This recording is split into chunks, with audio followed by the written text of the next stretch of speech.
Swinger and I have some interesting takes on some future odds betting here in the NFL here as we get ready to start week 1 here in about a week. But Swinger, I'm going to kick it over to you first. I understand that you have a couple of plays for us here for the future odds right now. I always take the easy road. Okay, I I can't don't blame like you. to. I can't blame you, but I was just a glimmer of hope that you would have went with the NFC here, and we were going to get some raw analysis from the Swinger. But go ahead, give us your AFC plays. Don't ever overestimate me, please. Okay, AFCs. Listen, the New England Patriots were, I don't know, about minus 120. Then all of a sudden, we found out big news yesterday. The suspension has been vacated. Brady will play. And now the line has gone minus 225, 250 in a lot of shops for them to win the AFC East.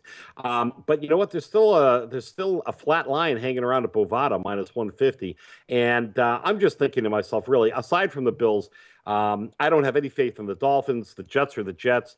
The New England Patriots, less than 2-1, seem like actually a good bet. And I understand that when you're laying the lumber on a team season long to win the division, but I mean these are the Patriots, and I think Scott Chandler is going to be a huge addition. I mean, now they've got that twin tight end threat that they haven't had since Aaron Hernandez got locked up a couple years ago. So that's the AFC East. Quickly on over to the AFC North, guys. It's a three-horse race with the Cleveland Browns as the nag. And you know what? I'm going to be a little bit adventurous and go with the Cincinnati Bengals plus 245. I mean, let's face it, we've got the Steelers, we've got the Ravens, we've got the Bengals. Maybe it is finally Andy Dalton's turn to fulfill his potential and finally get the Bengals into the promised land. AFC South, look, guys, I mean, obviously the Jacksonville Jaguars and the Tennessee Titans are both a mess. So the only team that can possibly rival the Indianapolis Colts would be the Houston Texans. But you know what? I still say if you are not shy of laying it, you can get minus 400, 4-1 on the Colts at Bovada. If you want to take a shot, I would obviously go with the Houston Texans, but I think this is as close to a lock as anything in any division in the NFL. Okay, finally, AFC West. You know what? I am not afraid of Denver because I'm not afraid of Peyton Manning anymore. He kind of, at the end of the season, he kind of reminded me of the way, you throw a ball with the wrong hand. When I throw a football with my left hand, I'm like, I mean, that's kind of the way I felt when I saw him throwing that ball. And I'll tell you, I think the San Diego Chargers are ripe to take the division here. I'm not worried about the Chiefs. And honestly, I'm really not even worried about the Denver Broncos. 5-1 plus 500. San Diego, I think they're going to end the season with a record of about 11-5, and that's going to be good enough to win the West. So I got just for record here, I got Pats, Bengals, Chargers, Colts. Is that what we're looking at here for the 4 AFC division winners? Mark it down, get down early, get down off it, baby. I'm writing it down. I thought thought the Swinger was going to go a little bit more chalk. Obviously, I think anybody could have guessed that you were going to go with the Patriots to win the AFC East. So that's not a surprise there. I completely agree with you on the Bengals. At the number you're getting them right now, probably one of the better divisional future values right now that are still left. Because I agree with you. I think the Ravens are potentially on a downhill spiral here on offense. I still like the defense. And the Steelers, even though I love the offense, their defense is probably going to be pretty terrible this season. So I think the Bengals, could be that balance. You said it, though. Andy Dalton, it's all up to him. And I've never been a big Andy Dalton believer, but, these guys surprise me every year, some of them. So, and I think Dalton has at least the tools around him to, win this division, get to that 10-win mark, I think, which is what it'll take in a tough division. Colts, I agree with you. It's just at this point, who's going to beat them? They're a Super Bowl contender. It's do or die for them right now. I don't think they're going to lose one of the worst divisions in football, so we'll move on from there. But I have to disagree with you on the West just because I think that the Chargers are a little bit vulnerable, and I think Peyton Manning is not injured anymore. Peyton Manning is like the Tim Duncan of football. Like you think he's done, and then he just comes back and he wows you again. I just feel like Peyton has one more season like that in him before he rides off into the sunset, and I think this might be it. So I have to disagree with you on that one. I still think the chalk on the AFC West is the way to go on that one. But dare you, you insolent swine! I agree with what did I agree with you on 3 out of 4? I can't get one contrarian play here.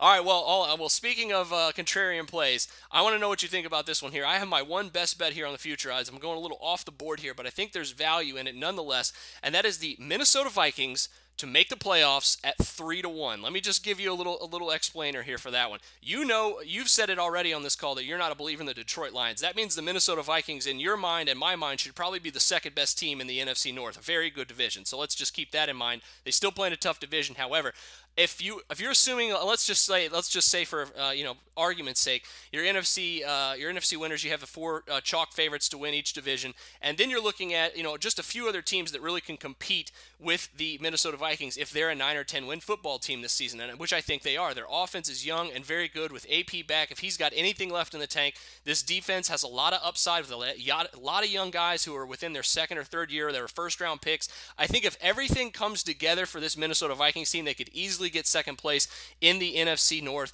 and make a playoff here and make a wild card spot here at 3-1. I think it's probably some of the best to make the playoff value of any of the future odds right now on that listing. What do you think on that one? You know what? When you back it out like that, it makes perfect sense because let's face it. You've got the Dallas Cowboys and the Philadelphia Eagles. One will be a division winner. The other one will most likely be a playoff. Will get a playoff berth. You've got the Packers winning the North.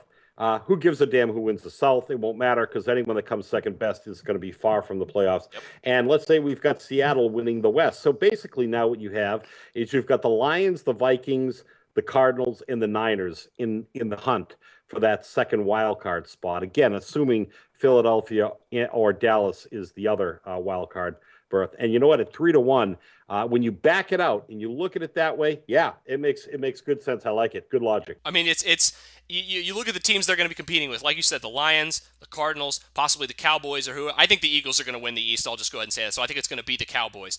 But the Vikings have as much or more upside and probably are better on both sides of the ball than a couple of those teams as well. I mean, it's just I can't see them not being above 500 this year. And if 9 wins, I don't think 9 wins is going to be enough to do it in the NFC, but if they can get to 10, which I think is perfectly possible, I think at 3-1, they're going to be pretty good. Now, also, I have promised the Swinger a surprise pick. And let me just tell you, from all the news that's been going on here recently about the Boston area, and now that we know a lot more about what the Patriots' first 4 games are going to look like, I have a prop bet regarding a certain Boston football player here for the Patriots. And the Golden Boy himself, it's the other Golden Boy for the New England Patriots. I'm talking about, yes, your favorite player on the New England Patriots, Steven Gostkowski. That is who I'm talking about. So now the last 3 years, I believe, he has led the league in kicking points. So he is a strong favorite to lead the league in kicking points. Again, at 6-1. There was a nice article about it on Sportsbook Review just about a week ago.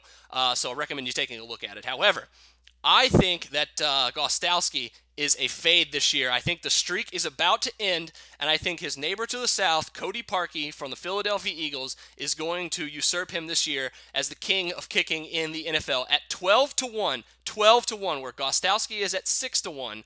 I think you're getting incredible value from an offense, and I know the Eagles are a hot topic this summer, but I think their offense is going to be extremely good after watching them in the preseason here. I loved what I saw in the preseason from the Philadelphia Eagles. Cody Parkey is going to have a lot of chances to kick the football, both extra points and field goals, and with the amount of plays they're going to want to run, that offense looking like it's 30-plus points a game easy.